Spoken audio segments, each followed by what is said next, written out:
and well met, everyone. Welcome to Geek Thyself, a podcast by a nerd for other nerds that love geeking out over random facts and esoteric trivia. My name is Heather, and I'll be your host as we journey into the wondrous land of information. Hi, everyone.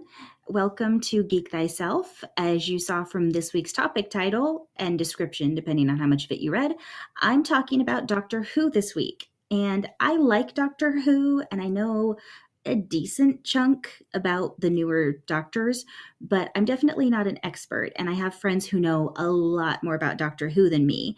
And so I have one of them with me today. I have Russell. Hello. Hi. Hello, people. How is everyone doing? I know you can't answer me, but it's what you do when you're talking into a microphone. You should just keep talking until things happen. Mm-hmm. Well, and of course you're British, so you're very, very polite.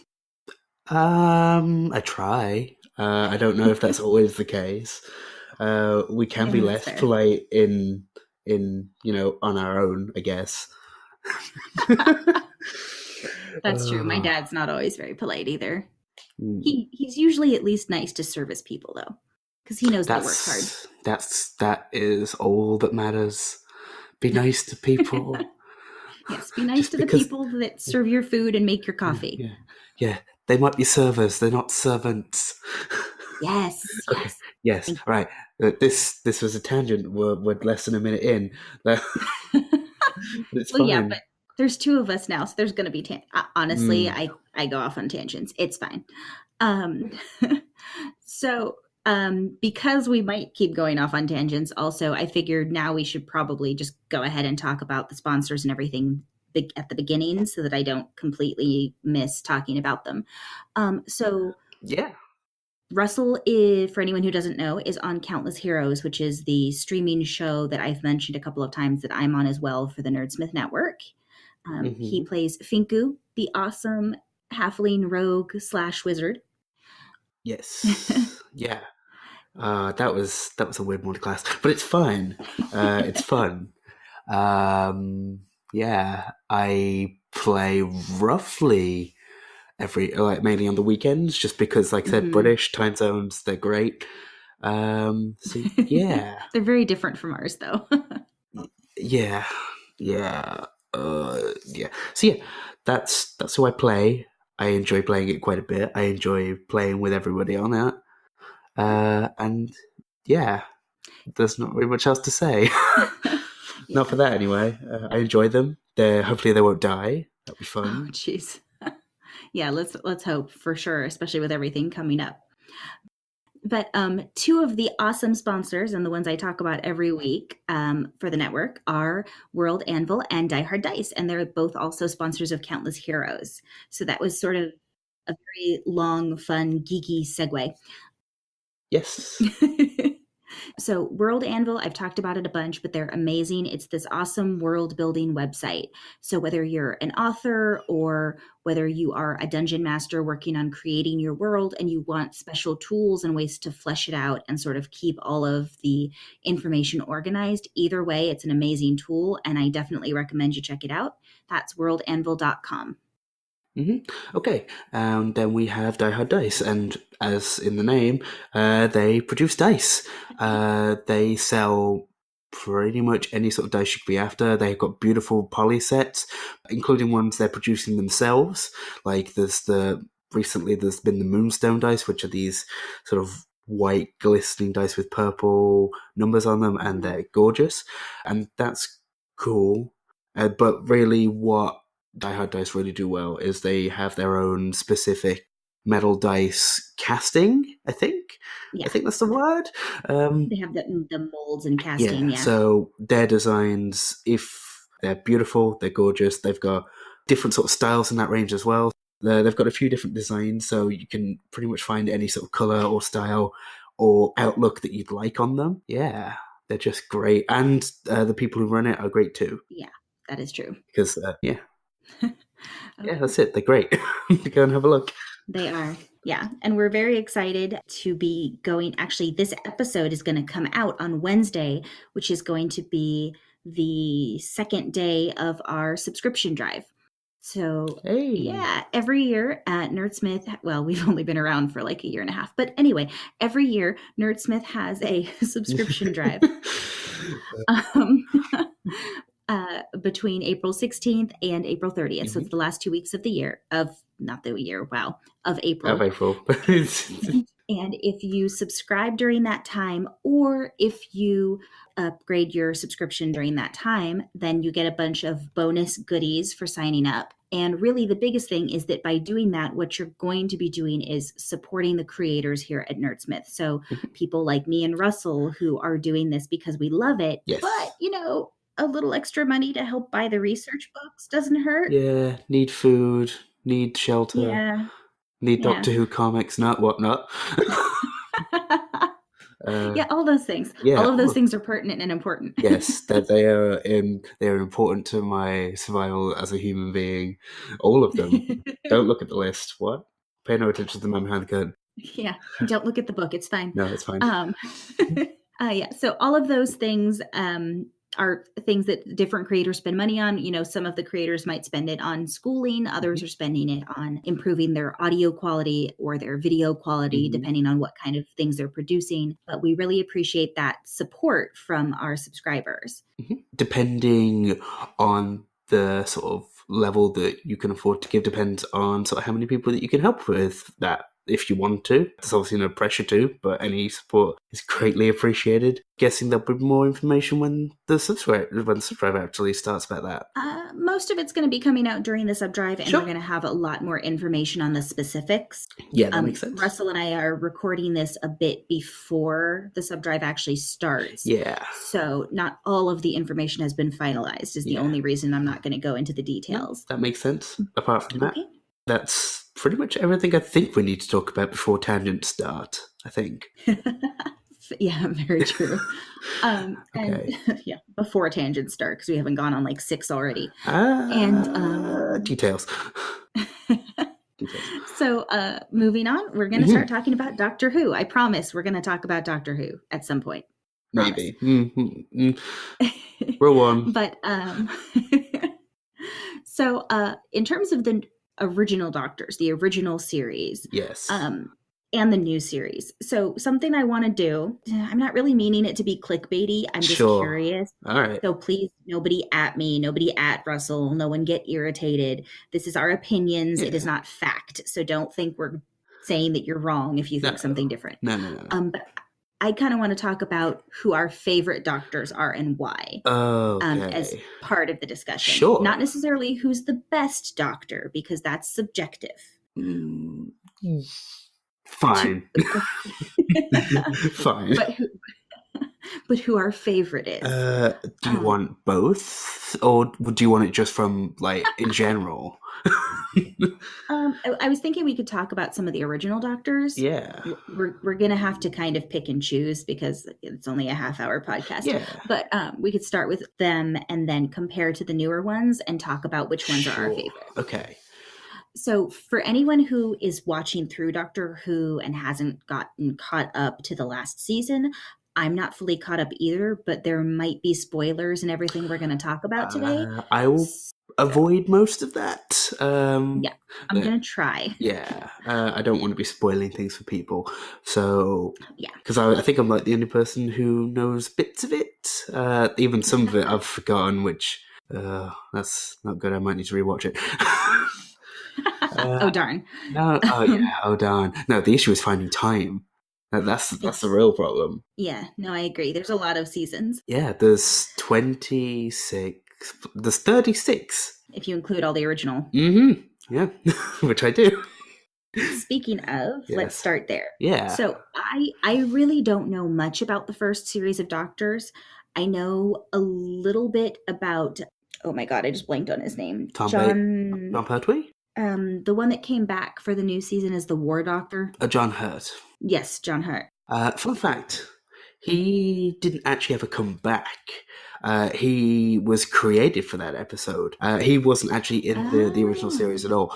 Funny thing about that is when they were producing the 50th anniversary special, they originally just wanted to get Christopher Eccleston back for that part, but it just because of things and schedules and other reasons. Maybe they just couldn't work something out, so they had to rewrite it and kind of put in a new. Create somebody. Yeah, because it was either that or using Paul McGann's Doctor, and people didn't like the idea of that just because of how different that sort of character was. So they created the War Doctor, which messed with the lives a little bit, but it's fine. So yeah, no, he wasn't actually in the older series at all, but he did a great job of acting like he was. Okay. And I loved John Hurt in the special as Yeah, well. he's good in everything. But That is also true. That is okay, awesome. so see, this is why Russell's here. Because I don't want to mess up the facts for you guys. Okay, so that's very interesting. Yeah. Okay, so never mind then. I don't know as much as I thought about that one. And then I know bits and pieces of the Fourth Doctor because of the original series. Yeah. Yes, of the original series, Tom Baker, the Fourth Doctor, Mhm. is my husband's favorite from the original series. That's a fairly widespread opinion. So I don't dispute that. That's a good taste. Mm-hmm. I was just going to say, what little I know is that he wore the insane scarf, the insanely long, crazy, colorful scarf that's very distinctive in cosplay. Yes. And he had the great like fedora type of hat. I don't think it's actually a fedora, but I can't remember what the style was. I don't know what it is. It could be a trilby or a trilby, however you say that. I'm not good at words. Trilby or something like that? Maybe. I mean, either way, it's a nice hat. Yeah. Either way, it's a nice looking hat. Yeah. And then I think that's the one that carried the gummy bears around in his pocket all the time. Jelly babies, but yes. Sorry, jelly babies. For all of us Americans, those are not quite the same thing. No, I kind of got that when I was there. Yeah, just jelly babies. They're kind of like sugar and powder coated little jellies. That's kind of what they are. They're kind of. I don't know that you had any when you were over here, Russell, but we have something called Sour Patch Kids. I did have some. Okay. I didn't like them. Well, yeah. There's not a lot of sour candy over in England, but no, sour is kind of something that we avoid for the most part. Don't really know why. So a jelly baby, for any Americans out there wondering what we're talking about, a jelly baby is sort of more close to the consistency of a Sour Patch Kid, except softer. Mm-hmm. So it's kind of like a Sour Patch Kid and a fruit snack had a baby. Like it's softer and not sour. It's sweet like a gummy bear. Yeah. Also covered in powder, so you end up with just powder on your hands when you have them. For me, by virtue of not really knowing any of the original Doctors, the Fourth Doctor is kind of my default favorite because I can recognize it. I think it's a cool costume, and I liked that the actor made him quirky and like pulled out the jelly babies and stuff. Yes. Yeah, Tom Baker was quirky from day one. It's actually in his sort of first episode of Robot, there is like a scene of like, you know, within the new series how they all spend time going over what they want to wear, and it's like a fairly important bit. Like normally in their sort of first episode, first time that really happened was with Tom Baker, because every other time it hadn't really been their choice, because obviously William Hartnell just sort of collapsed and then regenerated into Patrick Trout, and there wasn't really much fanfare of him changing because it was a very similar costume. And then with the second Doctor, like, it was put on him by the Time Lords to change. So by the time he fell out, he was already in his new sort of clothes. At least I think so, when he landed back on Earth. So this is the sort of first time that we'd had an active Doctor after regeneration, and he spent a fairly considerable part of the sort of serial of the episode, because it worked a little differently back then. No, because there was like 3 or 4 episodes to a story, but they tended to be shorter, about 25 minutes instead of 45 minutes. So yeah, and then it was a more weekly sort of run thing until it actually was daily. No, it wasn't daily. That's wrong. That's wrong fact. It was weekly, but like there wasn't an off break. It just kept going. Okay. Like it wasn't like a season. There was an episode every week. Especially in the 60s. 70s is when that sort of shook up. But back on track to what I was saying, Tom Baker spent a considerable amount of time in that episode just trying on random things. He tried on, I think it was like a tutu, like in this like pink leotard tutu thing, and it was also a clown. Ugh, no clowns. No. Yeah, but he didn't get his sort of signature look until like he ended that bit and sort of left. So, but that's kind of where that sort of tradition of picking what they wanted to wear kind of started. Okay. I don't know if it was intentional, but so it brought that kind of level of character for the rest of them to kind of follow on. Personally, that's one of my favorite things. I mean, besides the reveal, because obviously we know ahead of time who the new Doctor is going to be, but the actual reveal of their reaction to seeing themselves is always interesting.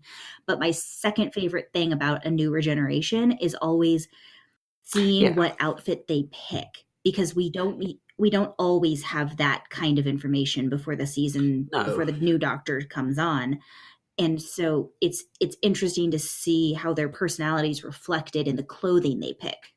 Yeah, no, I totally understand that. And you can really see that with Tom Baker, with like the coat with the massive scarf. Yes. So yeah, like you can see how eclectic and just like individual this new Doctor was, because like while each Doctor was individual in their own way, Tom Baker kind of ran that up to 11, which is why a lot of people took to him so quickly, and probably why he stayed as long as he did. Yeah. Honestly. That would make sense. Yeah. But yeah, so he ended up staying, as you probably know, the longest of any sort of classic Doctors. And I think that's just because of the amount of personality that he put into the role. And everyone loved it. It's just the fact of it. I don't think I've ever met someone who actually dislikes the Fourth Doctor. It might not be their favorite, and that's totally fine. But I don't think I've ever met anyone who's just like, no, I didn't like the honest, raw personality that he had. I mean, if that's your opinion, fine. I'd like to actually know why you've got that opinion. Honestly, because it's an interesting take on it. Yeah. But yeah, no, I agree with you. Actually, I can't think of anyone that I've ever met that watches Doctor Who that's like, oh God, the Fourth Doctor, he was so awful. Yeah. Like I've never heard that. I've like you've said, I've heard people say he wasn't their favorite from the original series, but I can't think of anyone who said they hated him.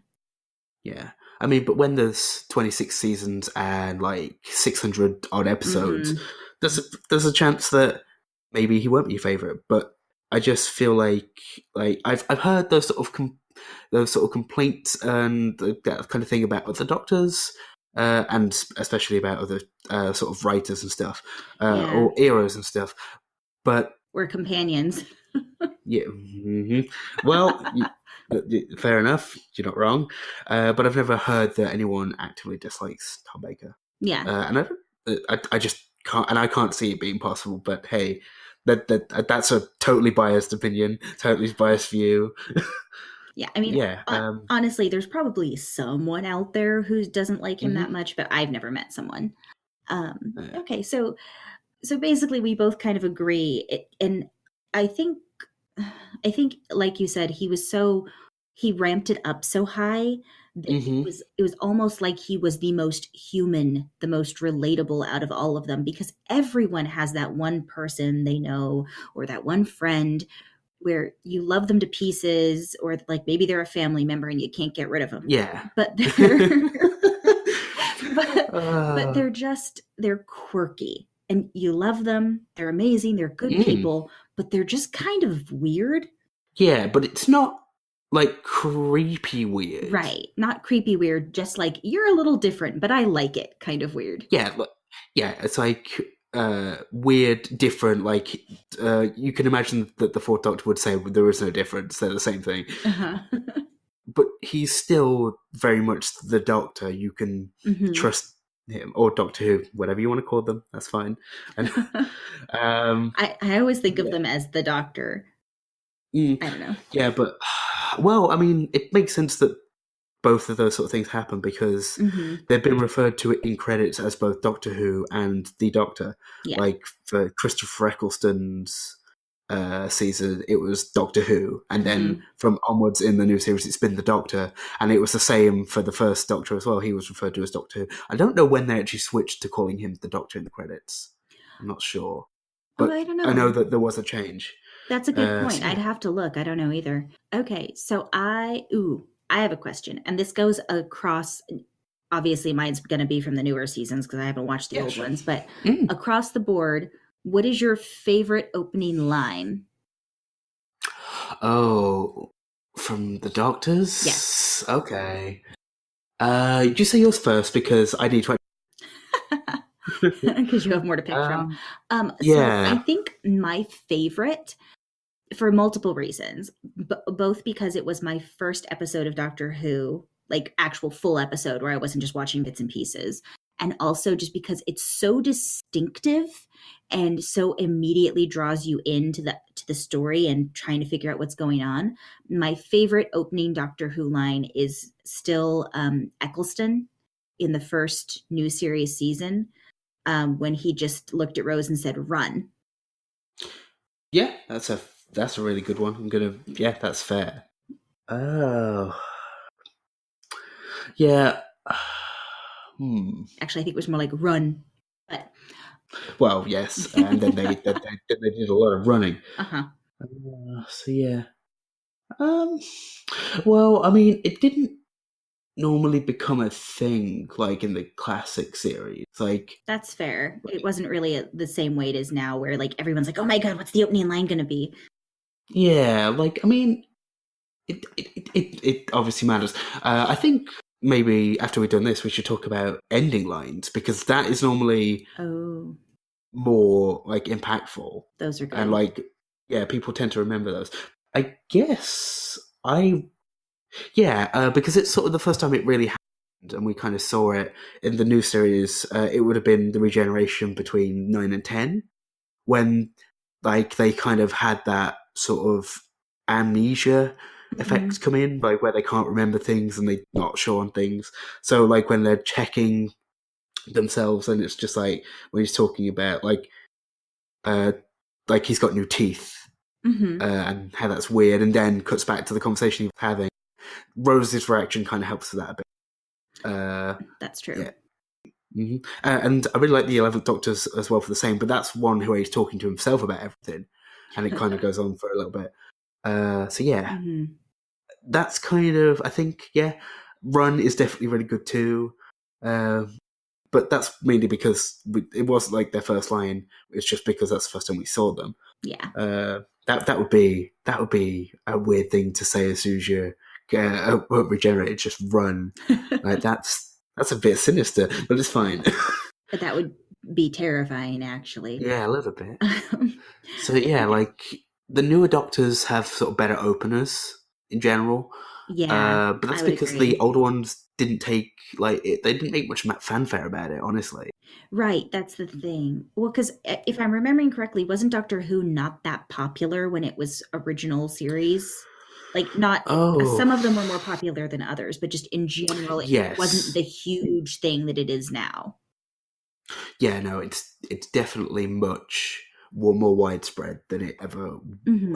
was in the classic series. It was still popular for the UK. People Right, enjoyed it, right. But but it was also before it it was so easy to have media go across country lines and yes, everything. that's a massive sort of point. Then it was shipping massive Mm. containers of film reel. So Yeah, and with how many episodes there were, just places didn't do it, right. and you can't really blame them because like each episode was in like its own film canister, and Yeah. there were sometimes up to 10 episodes per story, like the War Games, which is the second Doctor's final story. That has 10 episodes. Yeah, and that's a lot of film, and even a 25-minute film, I mean, if Yeah, you have 10 of them, that stack's gonna weigh a decent chunk, yeah. so the shipping fees Yeah. alone would have been astronomical. Plus, it wasn't as easy to make copies of film. No, I mean that's why a lot some of the first and second Doctor stories are completely gone Mhm. because the BBC used to just wipe their tapes, um, and before they implemented actually saving them, Yeah. which obviously is good. They actually I've got two things because I was two tangents. If you think about the sort of the last Doctor, the second Doctor's War Game story, this is the last story of the second Doctor. It means a lot to people, Mm-hmm. but that's 10 episodes, so that would have been 2.5 months of content. Yeah, that's true. So either way, like getting all of that together, you're still going to be a lot fine because you can't just send one episode like at a time. Because then then it's just going to get lost, and that's just a managing issue all itself. Right. No, that's true. I mean, compiling all of that and shipping 2.5 months worth of stuff across Hmm. country lines and in a ship or Hmm. anything like that's going to be a Yeah, huge pain in the butt. yeah. So it's just not something that would have been easy to do back then in like the 50s, 60s and 70s and everything. Hmm. Whereas now we have digital media. Yeah, and it helps so much. You can push a button and Hmm. it's transferred via internet to another country and another person, and that person can then play it on, whatever they've paid to license it to run on. Yeah, absolutely. Makes a huge difference. I think that's why we're probably seeing such a big surge in BBC shows and British TV shows Oh yeah, coming over to absolutely. America and being Yeah. consumed because people are finding them for the first time and they're like, "Oh my god, this is amazing. Why didn't I know Hmm. about it?" Because 20 Yeah. years ago we couldn't ship it over here. Yeah, and even if they could ship things, not everything was chosen to be shipped. Like, Mhm. it's just because Doctor Who did well or moderately well in the UK that well, we don't assume that it's ever gonna be a massive global phenomenon that it was 50 years later. Mhm. Uh, so it's like, is that cost worth it? Are people going to basically, are they going to get enough back from doing it? Because at the end of the day, they're still a company. Right, right. Kind of. BBC's a weird one, but in That's general. true. So yeah, Um, and this. Oh no, carry on. I was just gonna say because I think it's a little bit like PBS, but also it's a company that's making shows. Public Broadcasting Yeah. Network. So Hmm. yeah. Yeah. PBS. Sorry, No, it's fine. PBS it's public broadcasting Hmm. service. I Mm. think it's service. It's like a public access channel. It's a channel that everyone has access to, even if you don't have cable. And they Okay. have a lot of like that's what Sesame Street and Mister Rogers and stuff Oh, were on. that's really interesting. So do you like pay for that at all? Like, I think it's partly included in taxes. I think they get some oh, subsidies. I'd have to look okay. into it more to tell you 100%, No. but I believe, if I'm remembering correctly, they get some Yeah. subsidies from the government Hmm. because they're doing educational shows. That But makes then sense. also they get donations from people. Hmm. They do fundraising and stuff, so I think that's Yeah. where they get some of their money too. Yeah. And I Yeah. think they still have commercials and stuff air, so Yeah. there's that too. Well, BBC doesn't, and there's a Mm. TV license. People have to pay for it. But speaking of educational shows, Doctor Who started as an educational show, which is Ah, how it actually got onto the BBC network in the first place. The whole point was it was never going to be a Monster of the Week show. It was going to be, it's like a science show. yeah, like where they travel around to different time periods and all that kind of thing, and just interact with those kind of people. Oh. Yes, there'd be stories and things that the Doctor would have to do, Right. but it wasn't always going to be monsters. That did change very quickly in with the introduction of the Daleks in like the second serial, but Mhm. Yeah. that's not how it was originally got on the air and how it pitched. But then the Daleks did so well. I think it like 10 million individual like households viewed it, which in the 60s was A huge ridiculous. number. So then it changed form, and it still does have the its educational spin even now, but it's not Yeah. nearly as massively like ingrained as the plan was. Yeah, it's not as focused on education. They've kind of spread it out from there. But that's cool. I Hmm. didn't know that. So, look, Hmm. everyone's learning, including me today. We keep going up. Well, this wasn't really No, a tangent. We're discussing no, the no, history of it. It's yeah, just not about the doctors themselves specifically. But that's okay. I no. often do this in my episodes. Yeah, one more very slight tangent. Uh-huh. Sorry, Nope, go for it. just because I remember they were sort of wiping tapes to reuse them in the 60s, Mhm. or they Oh, were, that's right. I yeah, forgot they did that. yeah, which is why we lost some episodes. I think it was like during the 70s where they stopped it, but there's a sort of rumor about sort of the person who went to get them to stop. Don't know if it's true, but I'd like to believe it is because it makes for a good story. The one that they were about to wipe was the first ever serial. Oh, you mean like the Like, first episode? yeah, the first episode. That was the next one to be wiped. Oh, Before they chose to implement not wiping them and saving them. I don't know if that's 100% true. I'd like to believe it's true, but it's just a fun little fact in brackets that I have heard of. So yeah, that's cool. Yeah, that. It makes a cool story. Whether it's true or not is, of yeah, course, the question. But it is a yeah. cool information. Okay, so now back on to actual doctors and not more the show. That's fine. So I yeah, mean, it's all the yeah, same thing. Um, yeah. Talking about the newer doctors, because I think those are the ones I'm definitely more familiar with, and I think people are more familiar with now that are, Yeah, around our in general. age.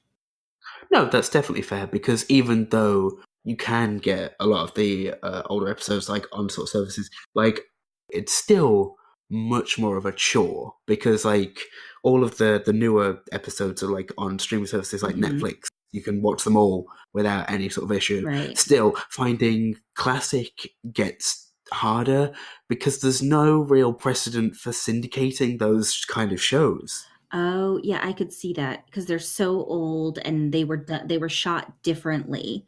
So it's not the same way that we have series now. So how would you license them? I could see that being difficult. Yeah, I mean, I don't know if it actually is or the BBC are just like holding that back for some whatever reason.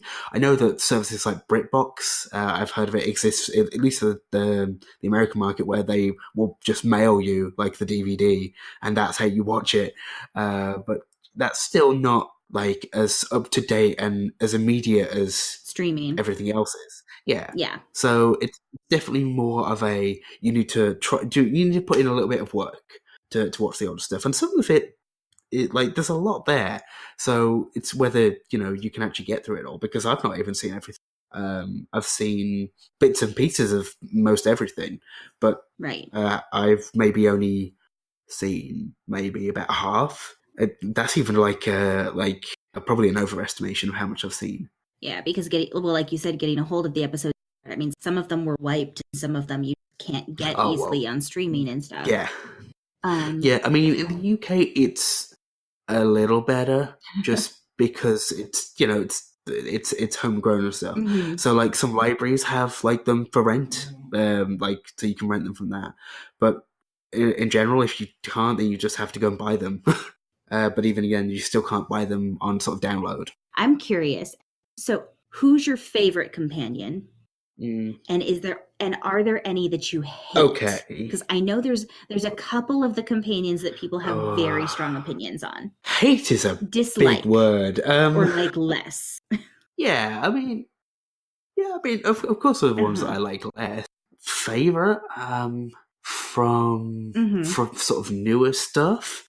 I think Donna might be the best companion from the newer series. I think she's the most underrated. I mean, Martha's fairly underrated too. Oh, I liked Martha. I liked Martha too, but her arc is very similar to Rose, and a lot of people really liked Rose. So it was like a sort of conflict of having those kind of characters right next to each other. Yeah, that's fair. Donna was just a friend, Mhm. and that appealed to fans of the older series because the Doctor was never romantically interested in anyone. He just travelled around with people that he liked the look of and were smart, Right. and that were friends. So it was very much appealing to the older way of doing things. And the stories were just fun because there was no tension about are they going to kiss, are they not? There was never like that to worry about. So I felt like it sort of went smoother, just in general. Yeah. And I like Donna's arc. It's sad. It's really sad. It But yeah. It's I yeah. have to agree. It is really sad. And I think when I say underrated, I know a lot of people who don't care for Donna. They didn't like her personality. They didn't like how like brassy she was. Personally, I loved it. I thought it was great. Oh, And I loved it too. Yeah, it was. Sometimes the Doctor needs to be told Yeah. you're doing. Yeah, sometimes he's a 900-year-old person. Sometimes he's going to lose perspective. Like that's the whole point of the companion, Yes. to sort of bring that back for him. Right. To give him perspective, but also, I mean, there's the fact that he's brilliant and he knows he's brilliant in all of his iterations. So sometimes he needs someone to just knock him down a peg. And Donna was perfect for that. Just check himself. Yeah, Yeah, just to yeah, knock him it down really just a little worked bit. out. And I really liked their dynamic because it reminded me a lot of like a brother and sister. Yeah, I can definitely understand that. Yeah, That's. it was very reminiscent of that type of a relationship between the two of them. And Mhm. I have a brother. So for me, that resonated very strongly. I don't know if Donna's my favorite. For me, I think I have like a three-way tie between, Okay, all right. Let's hear your opinions. so my three-way tie, I think, is Rose, Oh, Donna, and Amelia, I like Amy. Amy Pond. Yeah, I like Amy a lot. Um, So yeah. um, I wasn't gonna say Amy because my general opinion of Doctor Who from the later series is that Series 5 is the best series since it came back, which includes Amy. Everything about it is, in my opinion, amazing. There's very few dud episodes, and even the dud ones you can watch. But Hmm. so back to your opinion. Donna, yeah, great. Amy, great. Rose, okay. All right. Controversial opinion. Controversial opinion. Not the biggest fan of Rose, which is fine. I liked Rose a lot with the Ninth Doctor. Not so much with the 10th. I liked how I preferred them as friends before they were romantically connected. Honestly, I just felt like that dynamic was better. But I know that people do not agree with me. That's okay. But I yeah, I like both. mm, So I really liked how well I think part of what I liked about Rose was her growth. So yeah, that's fair. Like, yeah, because like I have to agree with you to a certain extent. I preferred her with Eccleston, mhm. with that series because it even though she kind of had a little bit of hero worship and was a little obsessed with him, it wasn't Yeah, she has a massive, like, right. really good arc of just going from a person who didn't want to do anything and had a sort of monotonous life to the end of that series where they literally opened up the Hmm. TARDIS to go Yeah, and get them.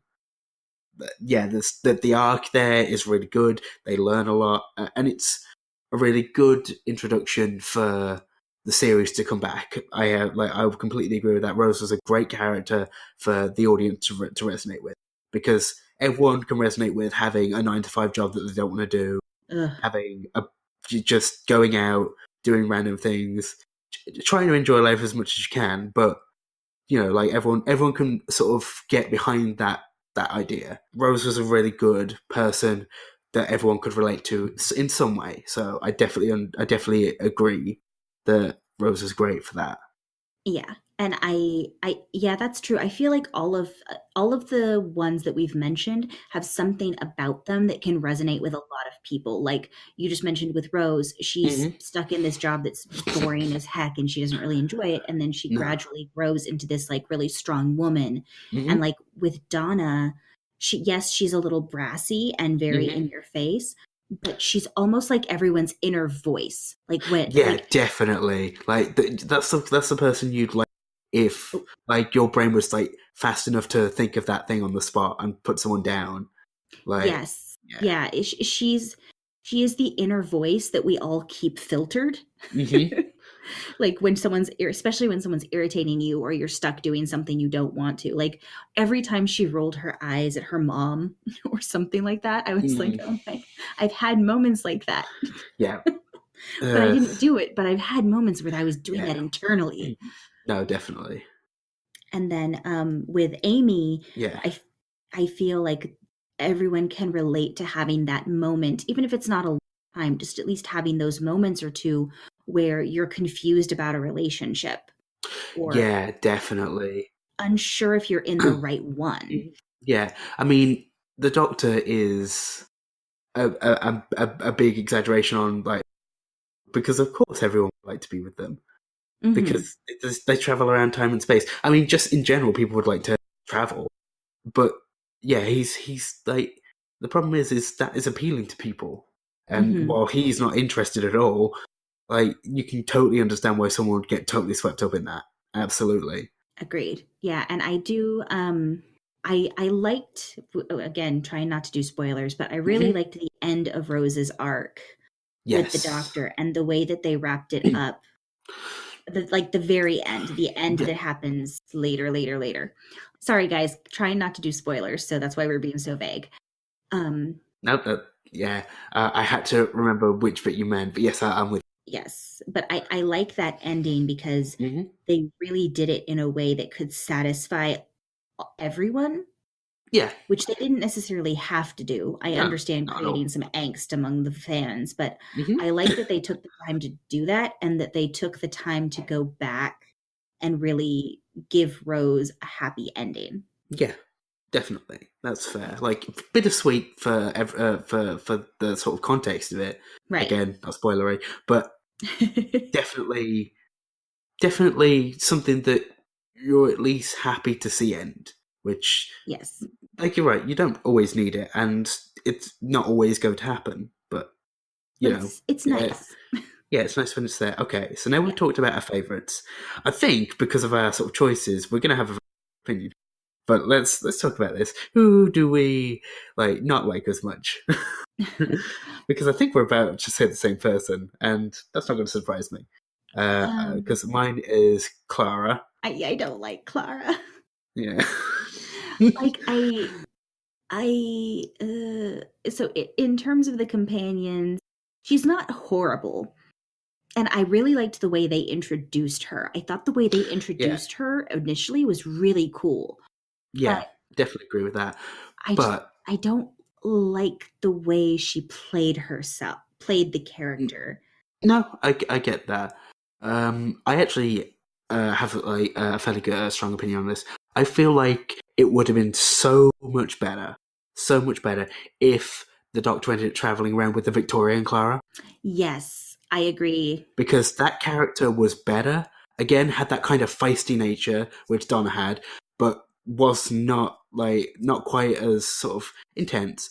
But they were nice, like they cared, like, and also just having a companion out of the present day would be really cool. Like we've not had one of those yet, That's true. so I really feel kind of like they missed a trick there, in my opinion. I would agree on all of those counts. I do agree that it would have been nice to have a companion that wasn't out of Hmm. the modern time, because all of the current companions have been, which is, it's Yeah. cool, it's whatever, but it'd be interesting to see someone from the past also, because if I'm remembering correctly, they did that in the original series. They did, yes. Like Leela was from, I think, an alien planet. I'm not entirely sure on that. And K9 was from the deep, deep future. Mm-hmm. I suppose Jack is an interesting one, because Oh, I've also realized we haven't talked about Jack. that's true. I think part of it for me is I don't think of him as necessarily one of the companions. Yeah, like he was there for like a bit of Eccleston's run, but like it was more like an extended stay. Mm-hmm. I can kind of get you, but he was like the closest we had to a companion out of time in the current series anyway. But yeah, they definitely did it in series before. That was definitely something they did. Yeah, no, I agree with you. He was probably the closest since he was Hmm. from the future. But I have to admit his arc though, I do like, and I Yes. enjoyed the way they threw in something. I can't remember what episode the title or anything was, but it's the one with the like everyone's trapped in the cars. Trapped in the cars. Gridlock? Yes, Gridlock. Thank you. Yeah. Uh, See, like he even remembers the names. Yeah. So in Gridlock, I liked how they mentioned him, Jack, without actually directly saying that it was him. Because later, when you see Jack again, it gets Yes. referenced back again, and you're like, it's like mind blown. You're like, Yeah, no, I know exactly which bit you're on about. Yeah. Hmm. Hmm. Yeah. so it's a really cool way that they kind of worked it back in again. Mm. Yeah. Um, yeah. Okay, so yeah, back to Clara because Yeah. yeah, just that's just my opinion on the character. Like, No, I agree. The one fake out would have been fine. The mhm. two fake outs, I was like, okay, that's kind of weird. And then when she finally showed up, I was like, I like the other one better. Yeah, it was just a little underwhelming, Yeah. honestly. Well, and I Uh, have to yeah, I have to say, I think part of it for me is kind of like you said, the Victorian Clara was just a little bit softer, just a yeah, little bit less in your face, just enough so that the fact that she had this like sassy attitude hmm didn't irritate you. And then no, with the actual Clara, she was so just like, I guess the best way is she never hesitated. no. She was Donna turned up to 11. Well, she was Donna turned up to 11, but Donna wasn't necessarily like cocky. Donna was just not going to take your BS. No, but she also did a great job of like being. Donna was a great moral Uh huh. compass for the Doctor, especially in the fires of Pompeii. Yes. Like just that scene alone kind of separates the two characters at least. And I know they tried to do the same with Clara, but it just never felt 100% genuine. I don't know why, but it just was off. Yeah. Um, I think part of it for me too is that, like, with Donna, yes, she was in your face, but it was this like, I'm not going to take your BS. I'm going to tell you bluntly, like, you need to pay attention to this too. And yes. with Clara, I felt like it was a little more like, yes, I'm going to tell you, but it's because I'm right. It's not because you need to pay attention to X, Y, and Z, because Mm. my moral decision is the right moral decision. You know what I mean? Yeah, no, I can definitely get. Like it felt like that a little bit to me, which I didn't click with as much. I don't like the people that are like, I'm self-righteous and know better than you. Don't care for it. Yeah, no, I can definitely get that. And I feel like she was a little bit more like that than some of the other companions. I Mm-hmm. didn't care for that as much. Can totally get behind that. But I will also say, like, by the quality of writing, at least in my opinion, past Amy and Rory, went down a little. I mean, it already got off the rails. It already gone a little off the rails with the writing Yeah, it had gotten a by little this point. crazy. Yeah, and by the time Clara came around, and it never like really like there were some good episodes. Like the series 8 has good episodes, Hmm. but it was never quite as consistent as it used to be. Right. Well, and I think part of it too is that a lot of people didn't click with Capaldi. No, he was very different. Yeah. Uh, It was, from what I've been told, 'cause again, I haven't watched most of the original series. From what I've been told, yeah, it was a little more reminiscent of the original series, a little more serious. of the sixth Doctor, Colin Baker. Yeah. Yeah, just a little more serious, a little more, like, dark, Like as in like the first Doctor. Yeah, yeah, I could definitely see that. Yeah. as opposed to the sort of, Hmm. like, yes, there were dark moments, but a lot of Yeah. times he was goofy kind of doctor that everyone had gotten used to. Yes. And I think another issue with the 12th Doctor, because I like the 12th Doctor. Yeah, I don't dislike him, just to be clear. I don't dislike him. I just know that there's a lot of people who click No. with him. I think one of the biggest issues is Mhm. his arc wasn't thought out Oh. beforehand. So, like, he had I mean, Yeah, I'd that's what it agree. kind of feels like. Because he had the whole series of where he's questioning if he's a. And then you go into season 9, and the first time you see him, he's riding a tank, playing a guitar. Tonally, they're very different. And there wasn't really as much of a connection to get to that point. Mhm. Yeah, Like, that's it true. kind of, like, if he'd have started to get a bit looser towards the end of sort of Series 8, you could maybe see it, but it just felt like, oh no, we're done with that. We're now going to do this other thing just out of nowhere. Yeah, no, that's true. Because you're right. He was very serious, and then Mm. there was that sudden shift. Yeah, like it felt. I mean, it felt like I mean, maybe they were just changing the character Hmm. because people didn't like how serious it was. I mean, that's And possible. I understand that, but it just would have been better for me, like, if there was a loosening up of that character, if he became a little more open, Hmm. because it was such a jarring change. Yeah. No. This is not the character we were with last season. Like, that's not. This is Yeah. not what that was. Yeah. No, that's very true. I agree 100%. Yeah, he did mellow it in series 10 Hmm. with Bill, and I feel like that is probably his really good season. I never actually saw any of the episodes with Bill. Oh, really? I only saw the episodes with Clara because what happened is Mike and I were watching through the series Okay. and we had completely caught up and we started watching Capaldi. But by that point, we had been watching, like when we were together watching TV, had watched Mm. almost exclusively Doctor Who Yeah. to get through all of the first few seasons of the new series. And I was just a Ah. little burnt. Yeah. I needed a break. So Yeah. No. when we switched doctors, I was like, okay, break time, time out. Let's watch something else for a while. And you've just not gone back yet. Yeah, I didn't get back into it. And I did watch the first couple episodes of the newest Doctor, and I really like her. Yes, I like her. And I'm so happy they finally did a female Doctor. People have been talking about it for a couple of seasons now, Yeah. and I really like who they chose. Yeah, I like Jodie Whittaker. Yes, Jodie Whittaker. Yeah, that's her name. I really like her. Hmm. I don't have an issue with there being a female Doctor. No, I don't either. There were a few other options that I would have thought were pretty good. Like Hayley Atwell was mentioned, and I would have been fine with Hayley Atwell too. Oh, she would have done a good job. I mean, she can maybe do it later. It's fine. Oh, and you know who I could have seen being a good doctor, Who? and I'm blanking on her name right now. She was in Downton Abbey, Okay. and she was also in The Hogfather.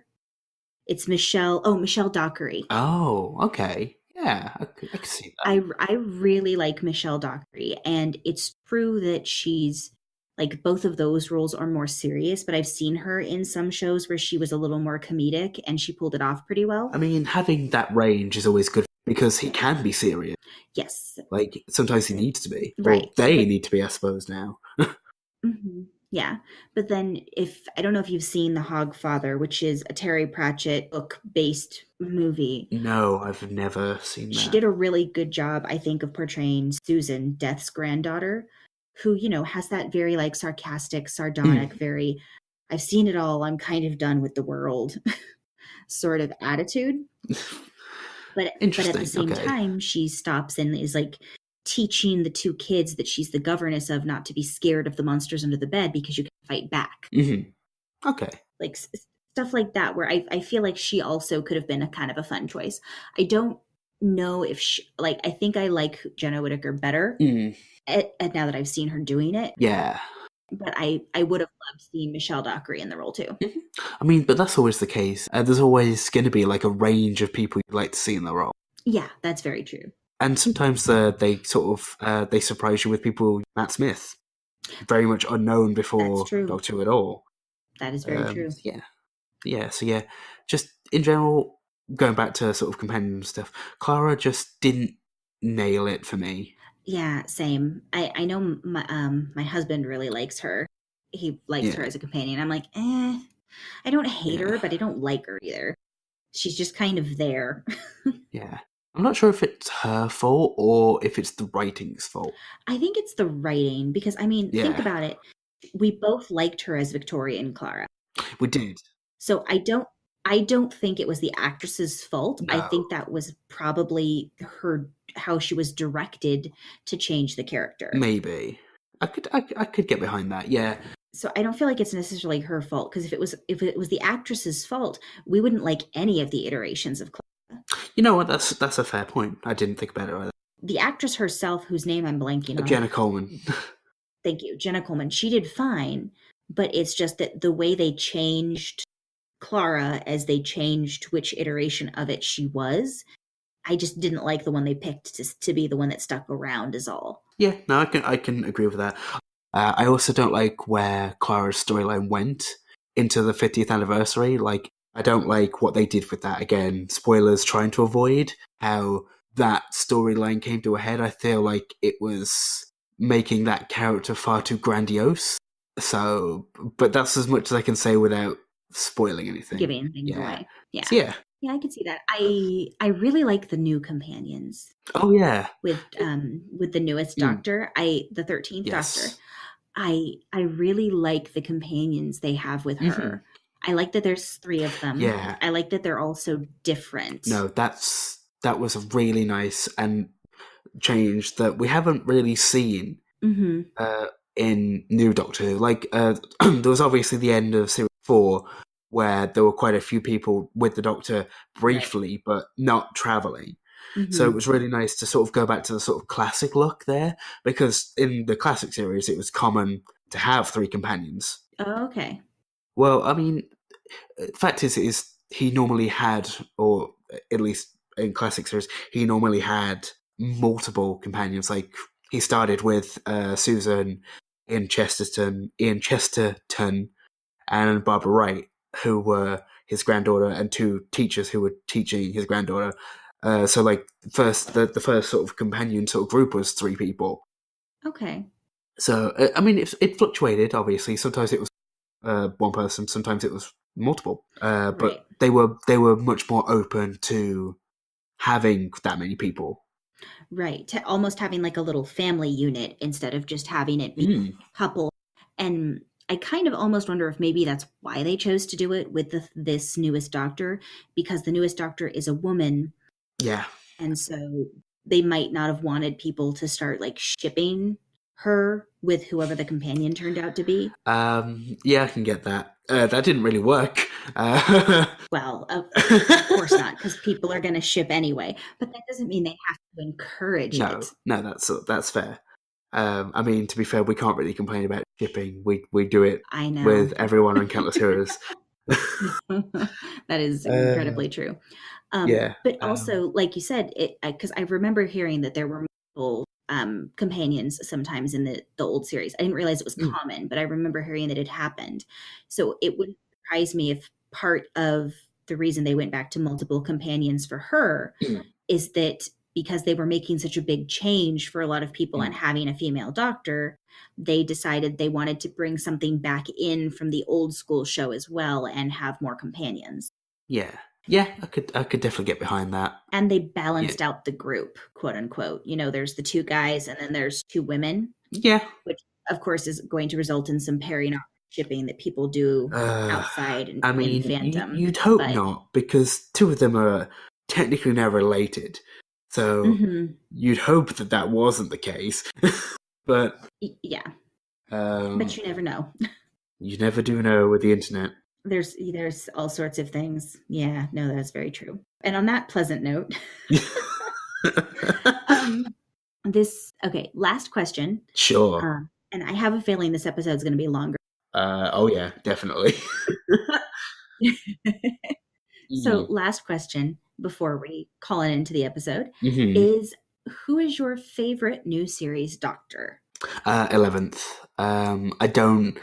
There's no point beating around the bush for this. Like I said, I loved Series 5. Mm-hmm. I loved the 11th Doctor's opening. It was really good, just in general, like, of a good way to get to know this new character, Mm-hmm. especially after, like, losing David Tennant. Yeah. Because, like, I was really skeptic about the new guy, because losing David Tennant was like the first time that I'd been going through this, and like that cycle of like, oh, I hate the new guy. Yeah, but no, I fell in love with him.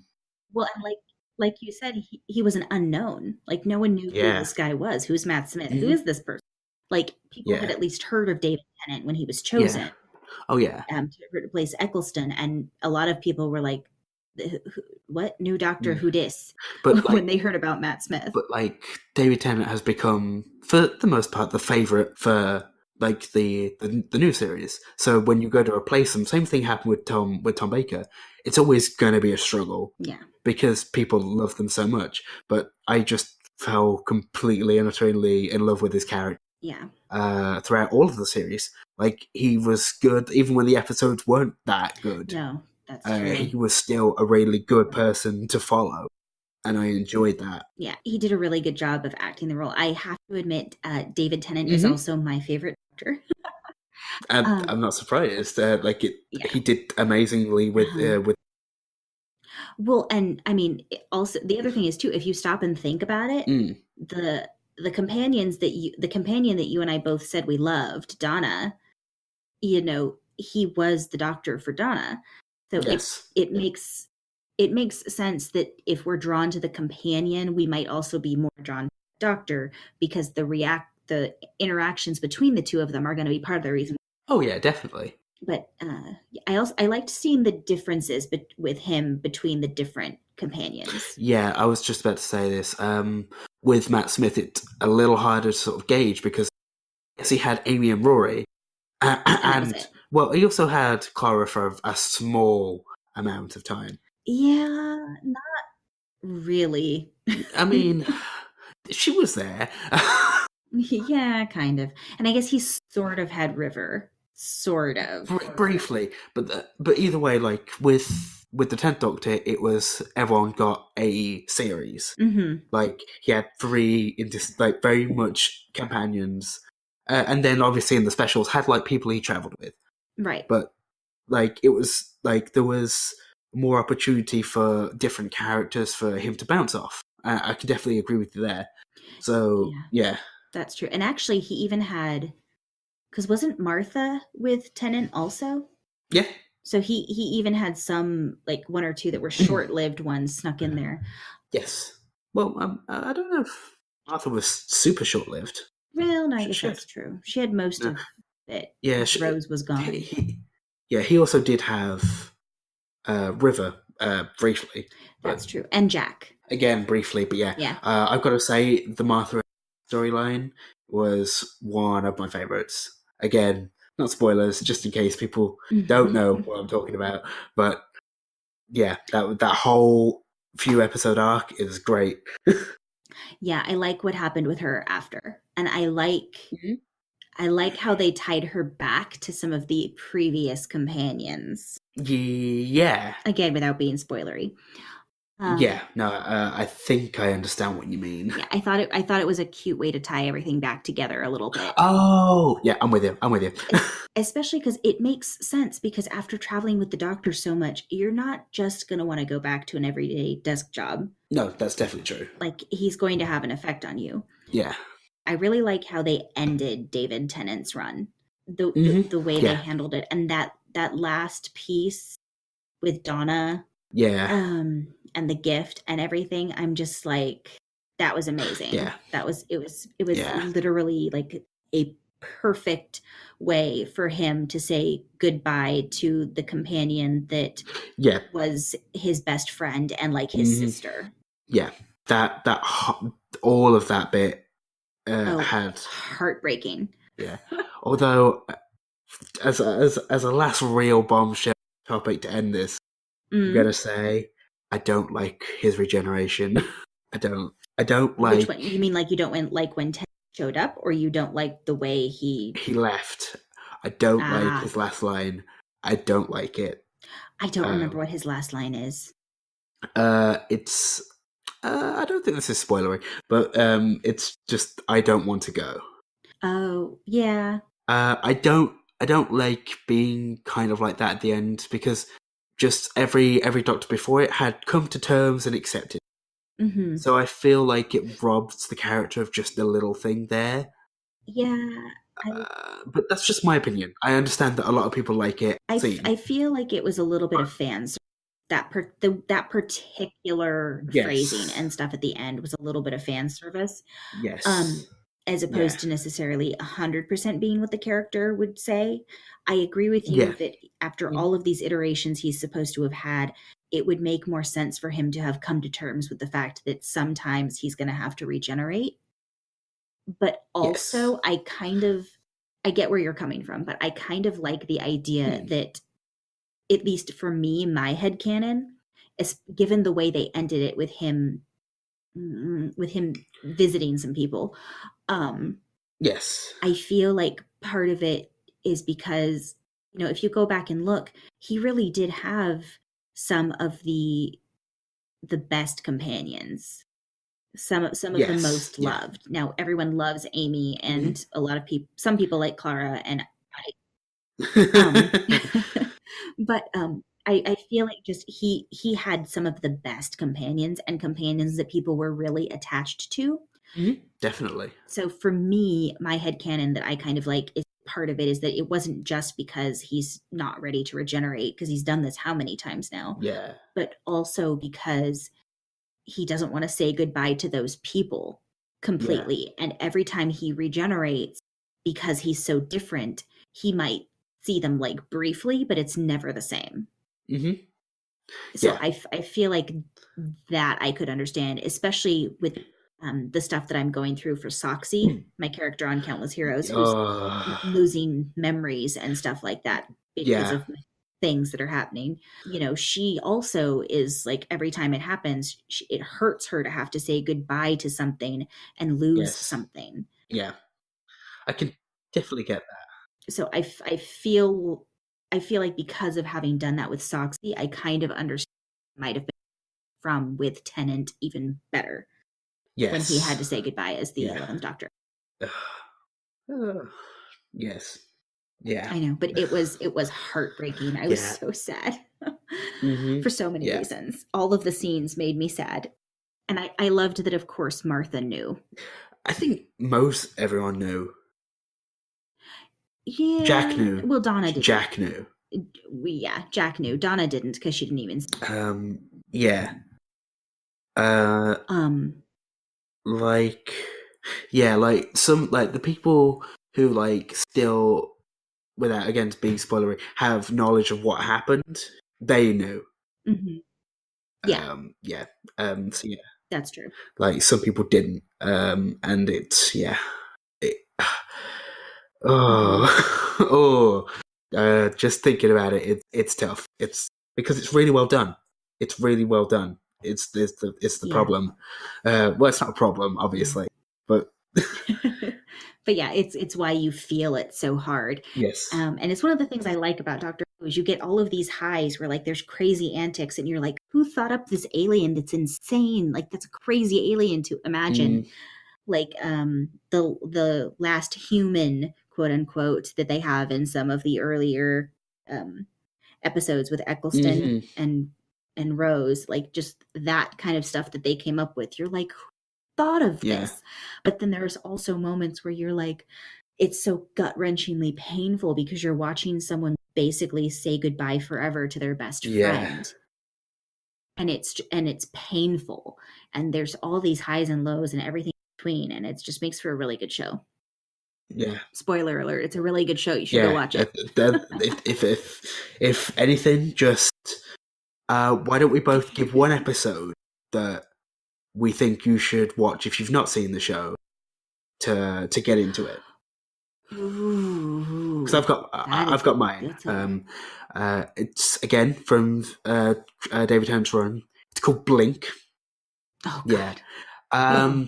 The reason this one's a great one is because it has enough of the Doctor in it for you to get a Mhm. feel of it and that kind of thing, and you also get a feel of the sci-fi elements. It's very Doctor light and focuses more on just regular people interacting in these situations. The story's great. The monster's scary. Yeah, that's my pick. So yeah, it's a single episode too, so you Ooh. don't even need to watch. So 45 minutes, and if you like it, great. If you don't, then yeah. Yeah, and you will never ever look at statues the same No, way you will again. not. Just a Yeah. warning. Ooh, I think that's a really, really good one. I've never thought about that. Like, which Mm, episode would I point someone yeah. at if they only were going to watch one Yeah. to see if they like the hmm show? I can't remember the name of the episode, I could probably, but but so it's the one where I can't even remember if it's Eccleston or mm, Tennant actually, but it's Rose is the companion, and it's the hospital planet that had the cat yeah, it's nurse, called New Earth. New Earth. It's David Tennant. It is Tennant. Okay. It's his first episode after the Christmas special. But yeah, it's a good episode. Carry on. So I feel like that's a good episode because it introduces a lot of different aspects of the series. There's a lot of interaction between the Doctor and his companion. There's also dilemmas that have to be solved, and you get to see some of the creative ways he comes up with solutions to things, but you also get to see how he handles some of the moral dilemmas that he gets faced with on the daily, because he has all of this knowledge and all of this power and has to figure out how he's going to use it. Yeah. And he has to decide whether he's going to attack or whether he's going to fight back in positive ways and all that kind of stuff. So I feel like it's a really good snapshot of some of the things you can see throughout the series. Yeah, no, I definitely agree. That's a really good point. Yeah, because New Earth does a really good job of setting up the 10th Doctor, I think. Mm-hmm. So, because it's a good way of setting up who's supposed to heal people, and he's in a hospital. Things happen. It also has a couple of things that keep coming back, so it gives you tie-ins to future. If you want that, if that's something that's important to you, you'll get a couple of that. You'll get a little bit of that there. But yeah, okay. So it's interesting. We both gave David Tennant episodes because we did. Yeah. Well, because he's our favorite Doctor, so it makes sense. Well, he's yours. But we also gave very different ones. Yeah. I gave one more based on a good just episode of Doctor Who, whereas you've sort of given one right for the character. Right. Which is kind of what I hoped happened, and it did. So that's a nice way of rounding it off. That's true. Yep. They're both available on pretty much every streaming service. Yeah. You could find them. If you like them, great. Let us know. If you don't, tell us why. That actually leads me into my final question for you. Okay. Yeah. So the final question, me and Ange and Logan and some of the other talking. Sure. One of the things that came up for Geek Thyself is that while it's very informative and I try to be as entertaining as possible, it might be more palatable as a conversation between two people discussing a topic instead of just me lecturing somebody for half an hour. And we were trying to figure out who to bring on with me. Okay. And one of the names that came up, and we were wondering if you're interested, is you. Would I be interested in talking to you more about random geeky stuff? Pretty much. You know what? I think I'm gonna have to really consider this. Doesn't really feel like my thing. Yeah, no, of course. That sounds great. Okay, why wouldn't awesome. I do that? So, well, if I end up leaving all of this in, then you all heard it here first. We are changing the format of Geek Thyself, and we're still going to be talking about new topics. So we'll have to figure out how we're going to coordinate that part. But it's now going to be me and Russell having a conversation about those topics instead of just me talking to you for half an hour. Sure. I'm good with this. This is going to be fun. Why not? I think so. Please remember to check out all the other wonderful shows and productions that we have at nerdsmith.org. You can submit questions or topic suggestions to me on Twitter at amethyst_magic with a CK, or you can email me at geekthyself@nerdsmith.org. I'll be back next week with a new and interesting topic. Until then, don't forget to geek thyself.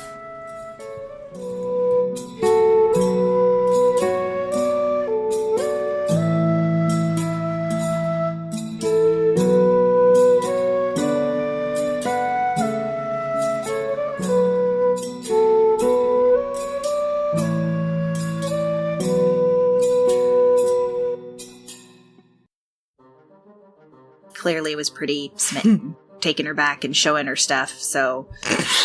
Yeah, he is. Back already? I'll show me mine if you show your me's. What? What was it? Ellie just says, what the f*** is wrong with us? Spendable money for your ill-gotten booty. Hey, I worked hard to come by this booty. Squats every goddamn day. You know what, Logan? Why don't you name your NPCs? Everyone calls just it a Iggy. weird idea. Goddamn amateurs. Drake? Nothing. Alright. Maybe you weren't supposed to say it as a question. You got 32 silver. Alright. And a note that says, if you stole this, you. Also, give me a call. Well, that's okay, because that's why I have comprehend languages. You don't need to comprehend anything if he's doing it right.